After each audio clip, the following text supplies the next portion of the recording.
مولانا رضا ثاقب مصطفی صاحب کے آڈیو بیانات کے لیے ثاقب پروڈکشن کو سبسکرائب کریں۔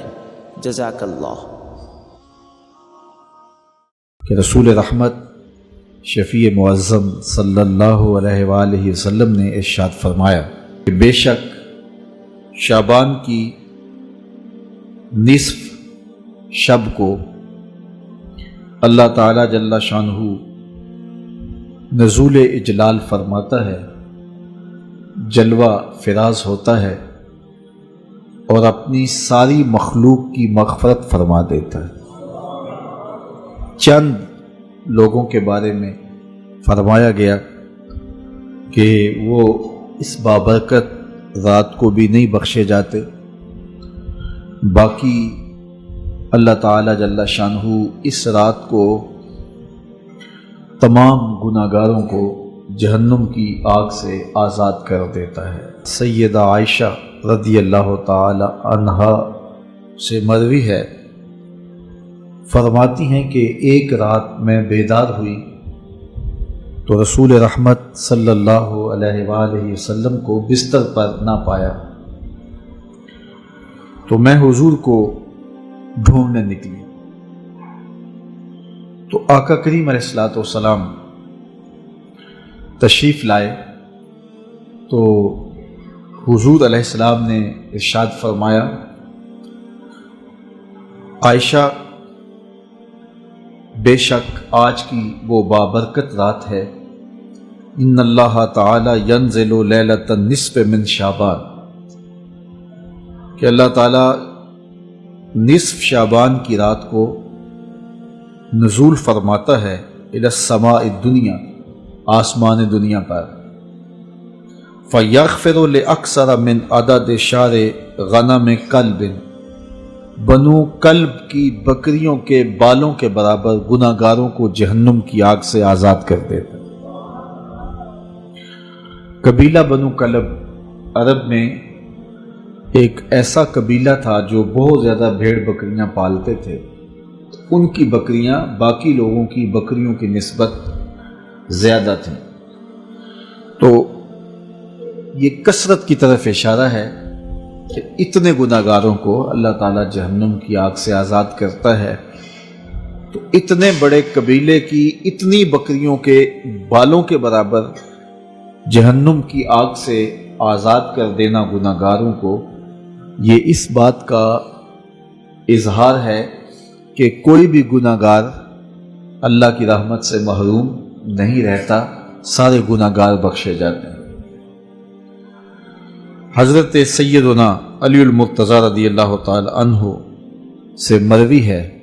مولا کائنات فرماتے ہیں رسول کریم نے ارشاد فرمایا، اذا کانت لیلۃ النصف من شعبان، حضور نے ارشاد فرمایا جب شعبان کے نصف کی رات آئے، فقوموا لیلہا وصوموا نہارہا، تو راتوں کو قیام کرو اور اس کے دن کو روزہ رکھو، فإن اللہ تعالی ینزل فیہا لغروب الشمس الی سماء الدنیا، اللہ تعالی جل شانہ نزول اجلال فرماتا ہے غروب شمس کے ساتھ ہی پہلے آسمان پر، فیقول، اور ارشاد فرماتا ہے کوئی ہے مجھ سے بخشش مانگنے والا میں اس کو بخش دوں، الا مسترزق فارزقہ، ہے کوئی مجھ سے رزق طلب کرنے والا میں اس کو رزق دوں، الا مبتلا فوافیہ، ہے کوئی مصیبت میں پھنسا ہوا میں اس کی مصیبت دور کر دوں، الا قضا حتی یطلع الفجر، ہے کوئی اس مصیبت میں پھنسا ہوا، ہے کوئی اس ضرورت کا حامل، تو یہ اللہ تعالیٰ ارشاد فرماتا رہتا ہے یہاں تک کہ فجر طلوع ہو جاتی ہے، تو طلوع فجر تک اس رات کو اللہ کی رحمتیں آواز دیتی ہیں کہ کوئی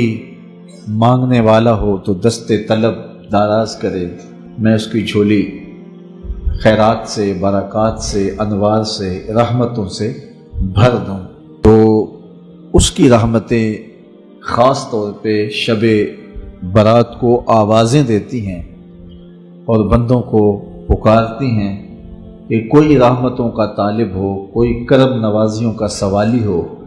کوئی میری دہلیز پہ ہاتھ پھیلا کے مانگنے والا ہو، کوئی دستے طلب دراز کرنے والا ہو، میں اس کی جھولی بھر دوں اور اس کے دامن کو مالا مال کر دوں۔ تو لیلۃ الشعبان میں اللہ تعالیٰ کی رحمتیں خاص طور پہ نزول کرتی ہیں اور اللہ تعالیٰ جل شانہ کا خاص کرم ہوتا ہے۔ ابن ماجہ، ترمذی، ان میں شعبان کی نصف شب کو جو اللہ تعالیٰ کی کرم نوازیوں کا نور برستا ہے، اس امت کی بخشش کا جو بہانہ رکھا ہے اور اس امت کے گناہوں کو معاف کرنے کا جو اللہ تعالیٰ نے ایک وسیلہ بنایا ہے شب کو، اس کا ذکر ہوا۔ تو ہمیں ویسے تو ہر شب ذکر و فکر میں ہی بسر کرنی چاہیے۔ کسی نے کہا تھا ہر شب شب قدر است اگر قدر دانی، اگر تو قدر جانے تو ہر شب ہی شب قدر ہے، اور اگر قدر نہ ہو تو لیلۃ البرات اور لیلۃ القدر جیسی راتوں میں بھی لوگ محروم رہتے ہیں۔ لیکن اللہ تعالیٰ جل شانہ نے ہمیں خاص طور پہ اپنی طرف بلانے کے کتنے بہانے دیے ہیں تاکہ بھٹکے ہوئے، بہکے ہوئے، گناہوں میں پھنسے ہوئے لوگ اس کی رحمت کی آواز پہ لپکتے ہوئے دوڑ کے آئیں اور اس کی رحمت سے اپنا حصہ وصول کریں، اور ماضی کے سارے گناہ اللہ تعالیٰ مٹا دیتا ہے۔ یہ شکر ہے کہ امت میں ان راتوں کو بیدار رکھنے کا سلسلہ موجود ہے، تو ہمیں ان راتوں میں ذکر و فکر کے ساتھ، دعا و استغفار کے ساتھ، عبادات کے ساتھ بسر کرنا چاہیے، تسبیح و تحلیل میں اس رات کو گزارنا چاہیے اور سچی توبہ کرنی چاہیے۔ ایک رسم کے طور پہ نہیں کہ ساری رات جاگیں اور ہم توبہ کریں، صبح ہماری زندگی کے معمولات وہی ہوں جو ایک دن پہلے ہوں۔ سچی توبہ کی علامت یہ ہے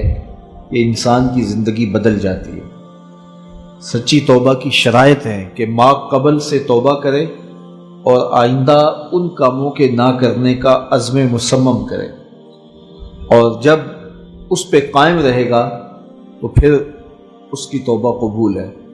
لیکن اگر وہ اپنی زندگی کے تیور نہیں بدلتا اور ساری رات توبہ توبہ پکار اٹھتا ہے تو ایسی توبہ سے توبہ بھی توبہ توبہ کرتی ہے کہ یہ کیا تماشا کر رہا ہے۔ تو ہمیں خلوص کے ساتھ، للہیت کے ساتھ سچی توبہ اپنے گناہوں سے کرنی چاہیے۔ زندگی کی قیمتی سانسیں اور لمحے اور گھڑیاں ہماری تیزی کے ساتھ گزر رہی ہیں۔ کل جو بڑے طاقتور تھے آج وہ کمزور ہیں، کل جو جوان تھے آج بوڑھے ہیں، کل جو بچے تھے آج وہ جوان ہیں، آج جو بوڑھے ہیں کل قبر کا رزق بننے والے ہیں۔ تو ہمیں نہیں پتہ کہ ہم اٹھنے والا اگلا قدم کہاں رکھ رہے ہیں۔ زندگی مختصر ہے اور اللہ تعالیٰ نے ہمیں جو موت کا وقت دیا ہے اللہ کی نظر میں، اس کے علم میں متعین ہے، لیکن ہمیں اس کی قطعاً خبر نہیں ہے۔ یہاں بوڑھے اور بچے اور جوان کی کوئی تمیز نہیں ہے، یہ اللہ تعالیٰ کے علم میں ہے کہ ہمارا اٹھنے والا اگلا قدم موت کی وادی میں ہے یا ابھی زندگی کی سانسیں باقی ہیں۔ تو اس لیے بزرگ فرماتے ہیں ہر رات کو توبہ کر کے سو، اس خیال سے کہ یہ زندگی کی کہیں آخری رات نہ ہو، اور ہر نماز کو ادا کرو اس خیال سے کہ کہیں یہ زندگی کی آخری نماز نہ ہو۔